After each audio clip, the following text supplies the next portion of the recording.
Hi, everyone. It's Jamie. Just before we get going on today's episode, we're working on a year end episode over here. And if you have any questions about the biggest stories of the year or how we covered them or an episode of ours that stood out to you, we would love to hear from you.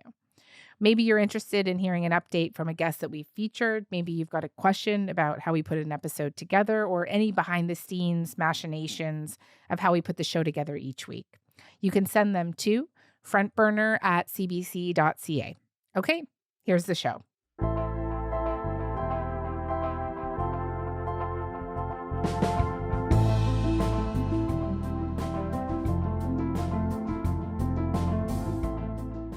Well, much fanfare has been made of Donald Trump's attack on elite U.S. colleges. Here in Canada, a serious crisis also threatens to engulf higher education.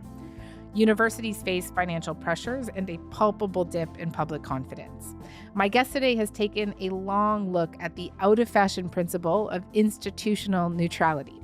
Basically, the importance of letting students and faculty say what they want and not have the administration put its thumb on the scale.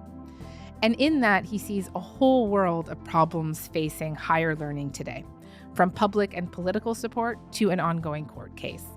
Simon Lewson is a magazine journalist who teaches part-time at the University of Toronto. His new story in Maclean's is called The Battle for the Soul of the University.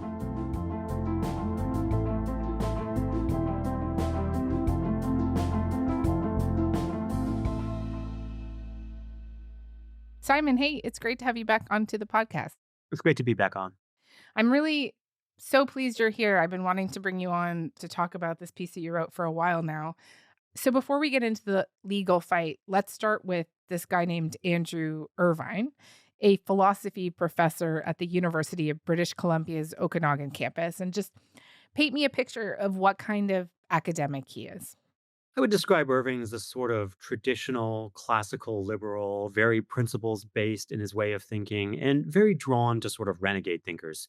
He's written about Socrates, who was famously executed for speaking his mind. He's fascinated by the UCLA physicist David Saxon, who was fired from his job for refusing to sign an anti-communist loyalty pledge. I think Irvine is often drawn to people who take perhaps contentious or controversial stances for principled reasons. hmm And he argues that provocative ideas should be permitted on campus almost unconditionally, right? And that something bad essentially happens when university administration issues an opinion. And what he's talking about here is this idea of institutional neutrality that's going to thread through our entire conversation today. And so, what exactly is that? We all know what academic freedom is. It's the idea that at a university, professors and students should feel liberated to pursue knowledge without being worried about being censored or being worried about what trouble they might get into for the ideas that they pursue. I think that's a pretty uncontroversial idea. I think we all kind of know what academic freedom is and we all kind of believe in it. Institutional neutrality is a very closely related concept. And what it basically says is the people that run the university, the deans, the vice deans, the principals, they're like the big bosses. They determine who gets hired, who gets tenure, who gets promoted. And of course, everybody wants to please their bosses. It's always in your interest to please your bosses. But if the big bosses are going around taking political stances, you are going to feel pressure to align your research and your arguments with whatever they are saying, hmm because it's just human to want to be on the right side of your bosses. So institutional neutrality says that the people who run the university should be outwardly politically neutral, because if they're constantly taking stances, it could undermine academic freedom. Okay. And we'll come back to that. But let's talk about this lawsuit first. So, Professor Irvine files this lawsuit in April against UBC, and it alleges that the university has violated BC's University Act, a provincial statute from 1890, actually, that requires the school to be, quote, non-sectarian and non-political in principle. And what kind of examples are cited in the lawsuit? So the lawsuit, it's Irving and four other academics at the University of British Columbia, and they're concerned with three things. The first one is land acknowledgements. They say that when members of the administration give land acknowledgements, they are taking a political stance. and the university should be politically neutral. The second one is statements on Israel Palestine. Certain sub academic bodies, departments at the university have made statements condemning what they describe as a genocide or scholasticide in Gaza. And again, Irving and his peers say that is political statement making that a university administration shouldn't be doing. And then the last one involves, for lack of a better word, sort of mandatory DEI statements. This involves hiring. When the university advertises for a job, they Mm. put up a hiring call. The hiring call says, if you want to apply for this job to be a professor, submit your resume and your CV and your reference letters, and also submit a statement affirming your belief in DEI, diversity, equity, and inclusion. And Irving and his peers say that that too is a violation of institutional neutrality.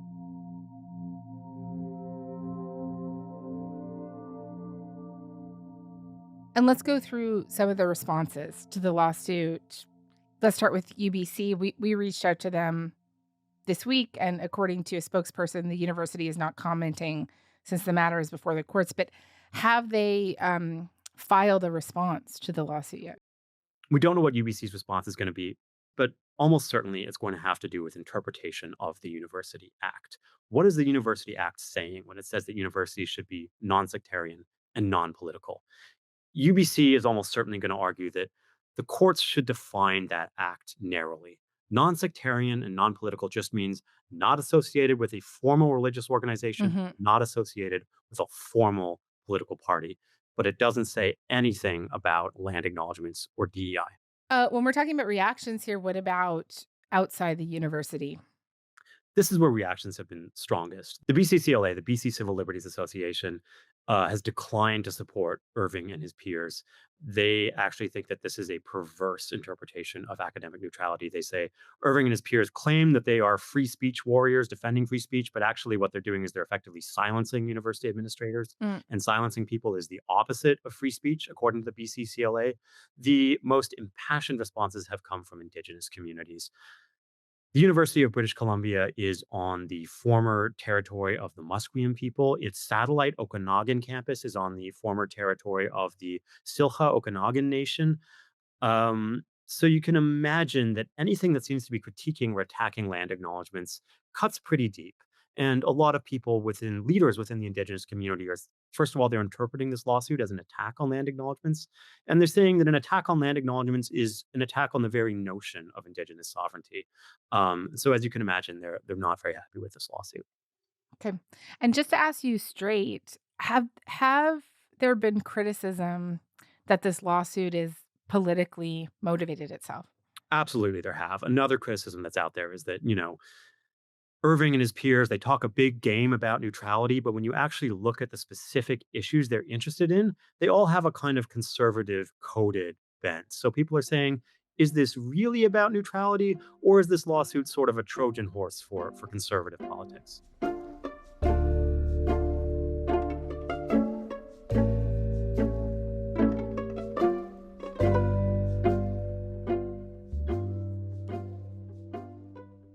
Putting this specific lawsuit aside, this idea at the center of it, institutional neutrality, certainly there's a lot of merit in interrogating and talking about that today. So let's do that.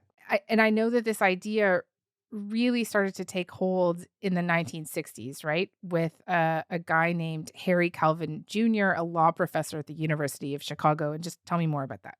Yeah, this concept has a rich history, and it does go back to the 60s. The University of Chicago is rocked by protests. And so the university president strikes a committee to decide how the university should respond to these protests. And chairing this committee is this law professor named Harry Calvin Jr.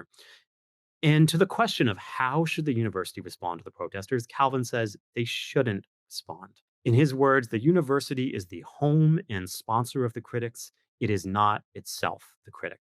And what he means is that a university is a place where people are empowered to think for themselves and speak for themselves. And the university should support them by getting out of the way and not telling them what to think. You allow people to speak their mind, you don't speak your mind yourself. You had this really good anecdote in your piece that was helpful for me, at least, to wrap my head around this concept. And it was about dinosaurs. And just do the dinosaurs for me. Absolutely. So About 6 years ago, I read a piece in The Atlantic about a debate in paleontology. Most of us, when we think about why the dinosaurs went extinct, we think about a meteorite that hit Earth somewhere near the Yucatan Peninsula in Mexico. That's sort of the popular culture consensus as to what happened. But actually, there's a whole other theory out there within the world of paleontology that says, you know what? No, it wasn't a meteor. It wasn't some kind of bolt from the blue. It was a much slower process of volcanic eruptions that poisoned the atmosphere. And it didn't happen near Mexico. It happened in the Deccan Traps in what is now India. So this is a kind of minority viewpoint, and it's a really, really contentious debate within the world of paleontology. There are people who believe in the Deccan volcanist theory. There are people who believe in the meteorite theory. These people absolutely hate each other. It is just a rancorous, toxic world. That's fine. That's just inevitable. You're going to get that in academia. But imagine if one day the president of, let's say, Stanford University, who is not a paleontologist, by the way, he's an economist. Imagine if just out of the blue he said, you know what? We are taking a stance with the meteorite people against the Deccan volcano people. If you were a Deccan volcanist at Stanford, how would you feel?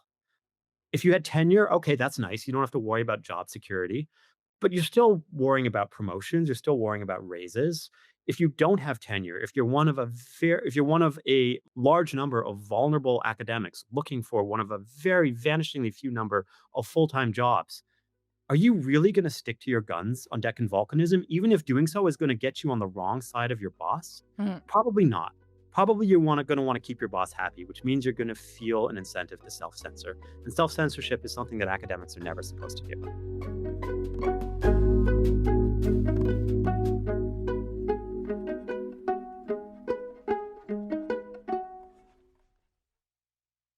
So, this concept of institutional neutrality that Calvin so passionately advocated for, how do you think universities in Canada have deviated from this idea over the years?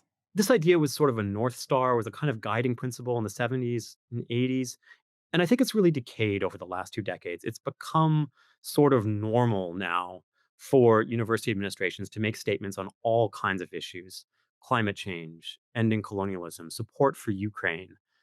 At some point over the last 10 or 20 years, we started really aggressively moving away from institutional neutrality towards a position that you might describe as kind of moral clarity or moral outspokenness, where position taking on a variety of issues that have nothing to do with the administration of the university just became the normal thing.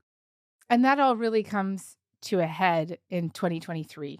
How did the deadly October 7th Hamas-led attack on Israel bring the issue of institutional neutrality really to the forefront?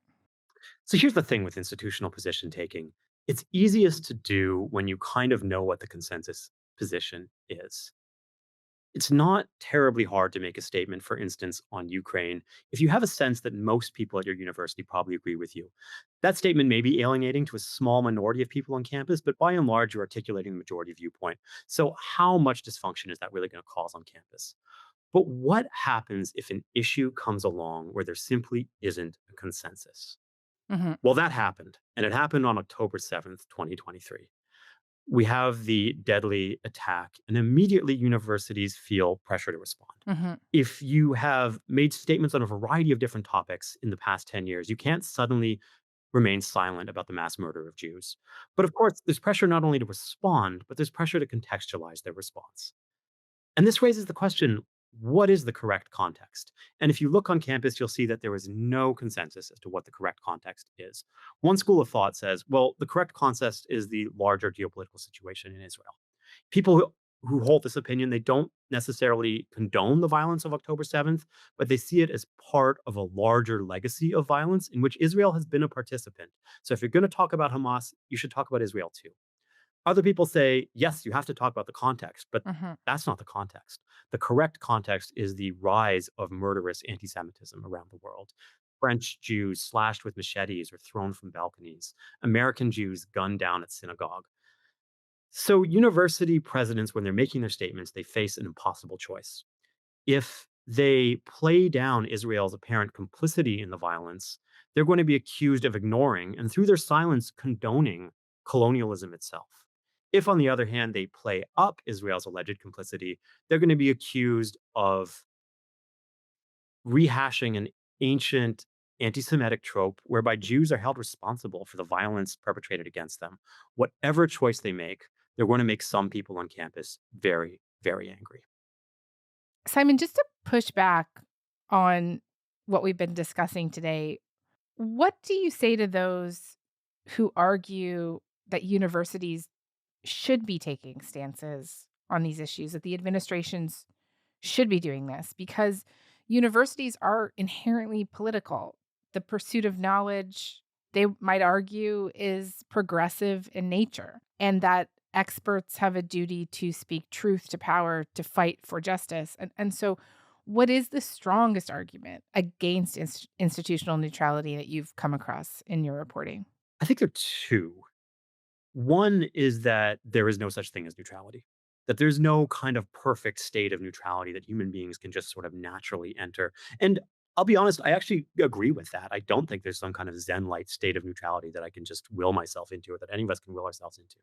I would push back on that argument and say, even if neutrality isn't a perfect state, even if it's imperfect, it's still a worthwhile goal. If I was falsely accused of a crime, I would want to be tried by a judge who strives, however imperfectly, for neutrality, as opposed to a judge who just openly embraces biases against me. So I don't think neutrality has to be perfect for it to be a worthwhile aspirational goal. The second argument against institutional neutrality is that universities are inherently political. And this comes down to a larger debate about what the purposes of a university is. And some people say, well, the purpose of a university is to pursue knowledge. Other people will say, well, the purpose of a university is to pursue social justice as well. And if you're trying to pursue social justice, doesn't that demand that university administrators speak out about important issues with a degree of moral clarity? Universities are inherently political. This argument says they're inherently institutions of social justice, and this requires a sort of onus on presidents to speak out clearly. Mhm. Um, I think that argument misstates how social progress actually happens on campus.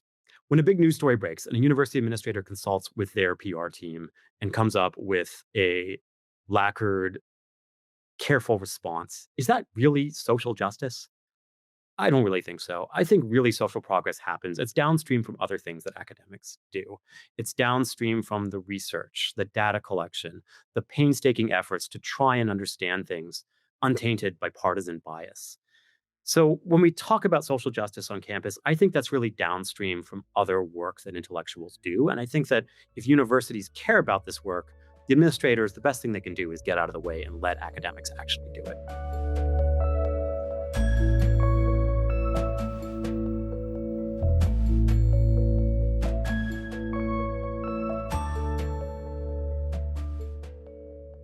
I think it's important for us to think about this debate over institutional neutrality in this larger context, right? In the context that universities are in many ways under attack right now, right? Yeah, I think universities are in crisis right now. One of the crises is just financial.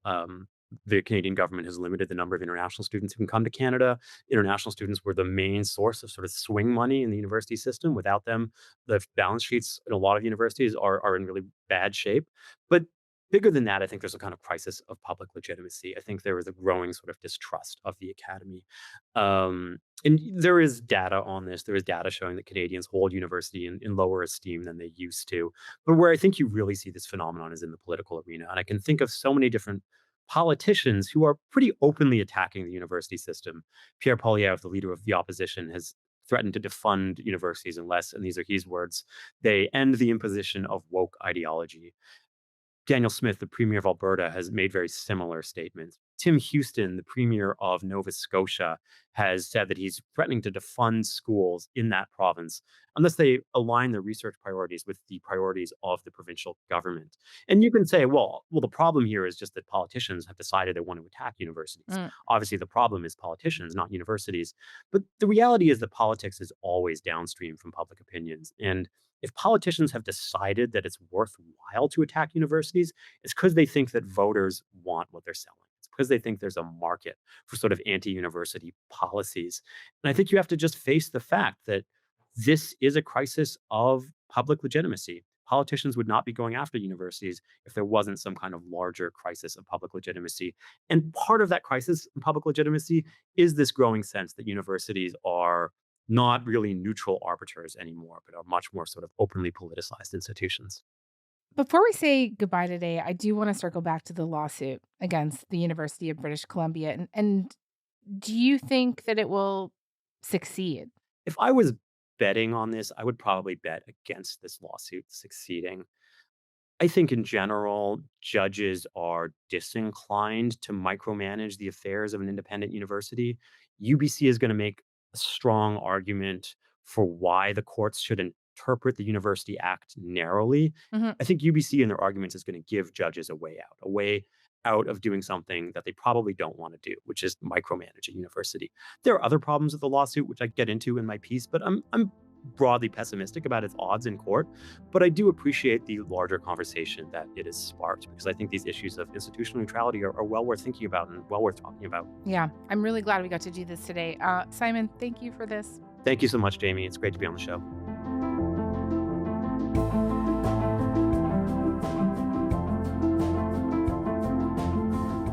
All right, that's all for today. I'm Jamie Poisson. Thanks so much for listening. Talk to you tomorrow.